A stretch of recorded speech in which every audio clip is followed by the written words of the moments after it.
Hello guys, welcome back to my channel Satta's kitchen. మన కిచెన్లో ఈరోజు ఒక మంచి రెసిపీతో మళ్ళీ మీ ముందుకు వచ్చేసానండి. ఈరోజు మన రెసిపీ వచ్చేసి నేను ఈవినింగ్ స్నాక్లోకి సూపర్ అంటే సూపర్ అయిన టేస్టీ మిల్ మేకర్ వడలు వేసి చూపిస్తున్నానండి. ఇవైతే సూపర్ అండి, చాలా చాలా బాగుంటాయి. మనం ఎప్పుడు కూడా మిల్ మేకర్తో కర్రీ చేసుకుంటాం, అలాగే చిప్స్ కూడా చేసుకుంటూ ఉంటాం. కానీ ఇది రేర్ అండి, చాలా తక్కువగా చేసుకుంటూ ఉంటారు. కానీ ఈ రెసిపీ అయితే నేను చెప్తున్నాను కదా, మీరు ఒక్కసారి ట్రై చేశారంటే మళ్ళీ మళ్ళీ ఇవే కావాలంటారండి, అంత బాగుంటాయి. ఇప్పుడు మనకి సంక్రాంతి వచ్చేస్తుంది కదండి, ఇలాగ పిల్లలకి ఇంట్లోనే ఉంటారు కాబట్టి హాలిడేస్ టైంలో ఇలా స్నాక్స్ చేసి ఇవ్వండి. సూపర్గా తింటారు, ఇష్టంగా తింటారు, చాలా చాలా హెల్దీ కూడా అండి. చాలా బాగుంటాయి. ఇలా టమాటా కెచప్ కానీ లేదంటే మీ ఇష్టం, ఇలాగా మామూలుగా కూడా తినేసారంటే సూపర్గా ఉంటాయండి. ఇవి ఈవినింగ్కి అయితే సూపర్ అండి, చాలా చాలా బాగుంటాయి. మీరు కూడా తప్పకుండా ట్రై చేయండి. ఇది ఎలా చేసుకోవాలి ఏంటి అనేది ఈ వీడియోలో మీతో షేర్ చేసుకుంటున్నాను.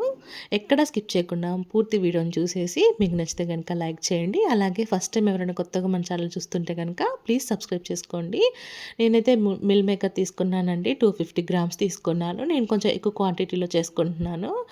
ఇలాగా వేడి నీళ్ళు వేసేసి మనం ఒక 5 నిమిషాలు వీటిని పక్కన పెట్టేసుకుందాము. ఆ తర్వాత నేనైతే ఒక స్ట్రైనర్ తీసుకొని వేరొక గిన్నె తీసేసుకొని ఇలాగ ప్రెస్ చేసుకుంటున్నాను. స్ట్రైనర్ పెట్టేసి ఇలా పైనుంచి ఇలా ప్రెస్ చేసేసుకుంటే దీంట్లో ఉన్న వాటర్ అంతా మనకి కిందికి వెళ్ళిపోతాయి. ఆ తర్వాత మిక్సీ జార్ తీసుకొని మిక్సీ జార్లో ఇలా కొంచెం కొంచెంగా వేసుకుంటున్నాను. ఇలా మెత్తగా పేస్ట్ చేసేసుకోవాలండి. ఇలా వేసేసుకొని కొంచెం మెత్తగా పేస్ట్ చేసేసుకోవాలి. ఇలా కొంచెం కొంచెం వేసి మనం మెత్తగా పేస్ట్ చేసుకున్న దీన్ని వేరొక గిన్నెలోకి వేసేసుకుంటున్నానండి. ఇలాగా వేరొక గిన్నెలోకి వేసేసుకున్న తర్వాత దీంట్లో కావాల్సినవన్నీ వేసుకుందాము, చూపిస్తాను చూడండి. నేను సన్నగా కట్ చేసి పెట్టుకున్న ఆనియన్స్ అలాగే పచ్చిమిర్చి వేసుకుంటున్నానండి. నేను ఆనియన్ కట్ చేద్దామని చూశానండి. చూస్తే మనకి స్ప్రింగ్ ఆనియన్స్ వచ్చేసాయి అనమాట. ఆనియన్స్కి నేను అసలు ఏమీ చేయలేదు, దానికి అవే వచ్చేసాయి. చాలా బాగా అనిపించింది నాకు ఇది చూస్తే. ఇవి కూడా కట్ చేసి వేసుకున్నాను. ఆ తర్వాత దీంట్లోకి వచ్చేసి నేను ఒక పొటాటోని ఇలా కుక్ చేసి పెట్టుకున్నాను. దీన్ని కూడా ఇలా వేసేసుకోండి. మనం చేతితోనే ఇలా అనేసుకుంటే చక్కగా మనకి మెత్తగా ఉంటుంది కాబట్టి తొందరగా ఈజీగా వచ్చేస్తుంది. ఇలా వేసేసుకున్నాను. ఆ తర్వాత కొంచెం కొత్తిమీర అలాగే ఉంటే కరివేపాకు కూడా వేసుకోండి, చాలా బాగుంటాయి. అలాగే దీంట్లోకి వచ్చేసి ఒక స్పూన్ అల్లం పేస్ట్ వేసుకుంటున్నానండి. ఫ్రెష్ అల్లం పేస్ట్ అయితే చాలా బాగుంటుంది. ఒక స్పూన్ చాలండి, ఒక స్పూన్ వేసుకుంటున్నాను నేనైతే. మీ క్వాంటిటీని బట్టి మీరు చూసుకొని వేసుకోండి. ఆ తర్వాత హాఫ్ టేబుల్ స్పూన్ వచ్చేసి పసుపు వేసుకుంటున్నానండి. పసుపు అలాగే మీ టేస్ట్కి తగినంతగా చూసుకొని కారం వేసుకోండి. ఎందుకంటే మనం ఆల్రెడీ పచ్చిమిర్చి కట్ చేసి వేసుకున్నాం కాబట్టి మీరు స్పైసీ ఎంత తినగలుగుతారో చూసుకొని కారం వేసుకోండి. ఆ తర్వాత సాల్ట్ కూడా అంతేనండి, మీ టేస్ట్కి తగినంతగా మీ క్వాంటిటీని బట్టి చూసి వేసుకోండి. నేనైతే సాల్ట్ కూడా వేసేసుకున్నాను. ఆ తర్వాత ఒక హాఫ్ కప్ వచ్చేసి శనగపిండి వేసుకుంటున్నాను. హాఫ్ కప్ వచ్చేసి కార్న్‌ఫ్లోర్ పిండి అండి, అది కూడా వేసేసుకుంటున్నాను. హాఫ్ కప్ ఇది, హాఫ్ కప్ అది వేసుకుంటున్నాను. ఇలా వేసేసుకొని ఇప్పుడు దీన్నంతా మనం చక్కగా కలిసేలాగా కలిపేసుకుందాము. ఇంతేనండి, ఇందులో వాటర్ అయితే ఏమీ పట్టదు. మనకి పొటాటో అలాగే మనము ముందుగా కుక్ చేసి పెట్టుకున్నాం కదా మిల్ మేకర్, దాంట్లో ఉన్న వాటరే సరిపోతుంది. ఇలా కలిపేసుకోండి. ఒకవేళ లేదు మీకు బాగా గట్టిగా ఉందనుకుంటే కొంచెం ఆయిల్ కానీ లేదంటే వాటర్ కానీ కొంచెం వేసుకోండి. ఇంకా కొంచెం ఆయిల్ వేసుకున్నామంటే మనకి వేసుకునేటప్పుడు ఈజీగా వస్తాయి. వేసుకుంటే ఒక స్పూన్ అండ్ హాఫ్ ఆయిల్ వేసుకోండి.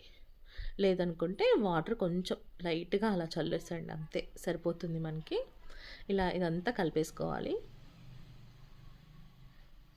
ఇలా కలిపేసుకొని చేతిలోకి నేను ఇలా ఉండలాగా చేసేసుకొని చేతితోనే ఇలా ప్రెస్ చేసేసుకుంటున్నాను, అంతేనండి. ఇలా మనం గ్యారెల్లాగా వడలాగా ఇలా ప్రెస్ చేసేసుకోవడమే. మీకు ఎక్స్పీరియన్స్ ఉంటే ఇలా చేసుకోండి, లేదనుకుంటే ఆయిల్ కవర్ పైన ప్రెస్ చేసి వేసేసుకోండి. నేను ముందుగానే ఆయిల్ పెట్టేసుకున్నాను. ఆయిల్ నార్మల్ హీట్ అవ్వాలండి, బాగా హీట్ అవ్వకూడదు. నార్మల్ హీట్ అయిన తర్వాత ఇలా వేసేసుకోండి ఒక్కొక్కటిగా. లేదంటే మనకి లోపల నుంచి కుక్ అవ్వదండి. బాగా హీట్ అయిందంటే మనకి పైన తొందరగా రెడ్ కలర్ వచ్చేస్తాయి, లోపల కుక్ అవ్వకుండా ఉంటుంది. అందుకోసం అనేసి నార్మల్గా మీడియం ఫ్లేమ్లో పెట్టేసుకొని ఇలా కాల్చేసుకోండి, అంతే అండి. ఎంతో టేస్టీ అయినా ఎంతో హెల్దీ అయినా మన మిల్ మేకర్ వడలు రెడీ అయిపోయాయి. చూసారా, ఇలా ఒక్కొక్కటిగా వేసుకొని నేను వీటన్నిటిని కాల్చేసుకుంటున్నాను. మనకి ఇలా కలర్ చేంజ్ అయితే సరిపోతుంది. మనం ఆల్రెడీ మిల్ మేకర్ మనము వేడి నీళ్ళు వేసేసి మనం కుక్ చేసుకున్నాం కాబట్టి వేరే సపరేట్గా ఏమీ అంత కుక్ చేయాల్సిన అవసరం లేదు. కాకపోతే ఇలా మీడియం ఫ్లేమ్లో పెట్టుకుంటే మనకి చక్కగా వేగుతాయి అన్నమాట. చాలా చాలా బాగుంటాయండి ఇవి. ఈవినింగ్ స్నాక్స్కి అయితే సూపర్గా ఉంటాయి. ఇప్పుడు పిల్లలకి హాలిడేస్ కదండి, సంక్రాంతి హాలిడేస్ కాబట్టి ఇంట్లో ఇలా చేసి ఇవ్వండి. పిల్లలు కూడా ఎంజాయ్ చేస్తూ తింటారు. అలాగే పెద్దవాళ్ళు కూడా ఎంతో ఇష్టంగా తినే మన మిల్ మేకర్ వడలు సూపర్ అండి. చాలా బాగుంటాయి. తప్పకుండా ట్రై చేయండి మీరు కూడా. ట్రై చేసి మీకు ఎలా అనిపించిందో కూడా నాకు కామెంట్ చేయండి. ఇలా ప్లేట్లోకి వేసేసుకొని కొంచెం టమాటో సాస్ కానీ, లేదు అనుకుంటే ఇలా నార్మల్గా కూడా తినేయొచ్చండి. ఇలా ఒక్కొక్కటిగా తీసుకొని తిన్నారంటే ఇంకా అసలు తింటూనే ఉంటారండి, అంత బాగుంటాయి. ఒక కప్పు టీ పెట్టుకోండి పక్కన. ఇలా ఒకటి తినేసి అలా టీ తాగారంటే ఆహా, ఇంకేం కావాలండి జీవితానికి అనిపిస్తుంది. నిజంగా అండి, అంత బాగుంటాయి. తప్పకుండా మీరు కూడా ట్రై చేయండి. ఇలా పిల్లలకి వేసి ఇస్తున్నానండి నేను. వీడియో మీకు నచ్చిందా అండి? నచ్చితే కనుక ప్లీజ్ లైక్ చేసి, షేర్ చేసి, కామెంట్ చేయండి. అలాగే మన ఛానల్ని సబ్స్క్రైబ్ చేసుకోండి. థ్యాంక్ యూ సో మచ్ అండి. Thank you.